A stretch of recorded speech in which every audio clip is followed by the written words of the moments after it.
Yan lakay. Meron na tayo bibigay kay Ryan ulit.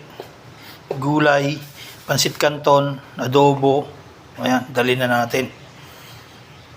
Bibigay natin to ngayon. Para makakain ngayong hapunan. Sayang naman, pag di nila makain to, baka mamaya wala siya dyan. Iabot ko lang to, tapos hatid ko. Ayan. Karga na natin dito para madala natin. Yan. Iabot natin para makakain naman yung tao, kasi nangangalakal lang sila. Sigurado hindi naman kayang bilhin yan pagkain na to. Baka hindi nila kayang mabili, kaya ibigay na lang natin. Yung paper bag lang ang maganda, pero yung laman lutong bahay yan, kaya bigyan na natin. Tara, dali natin lakay. Ayan lakay, hindi tayo magsasawa magbigay ng pagkain kay Ryan dahil naman natin ang kalagayan niya.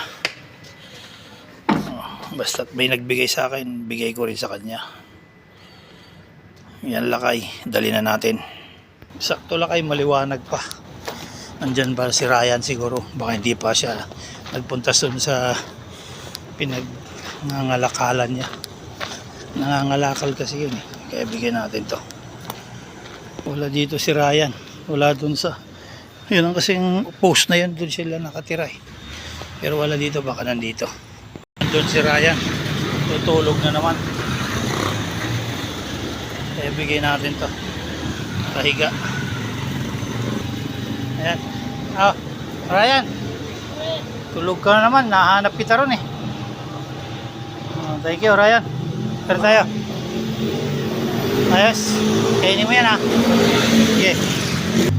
Ayan, kung sinong gustong tumulong na magbigay kay Ryan, dito lang yan sa likod ng City Hall ng Muntinlupa. Dito lang lagi.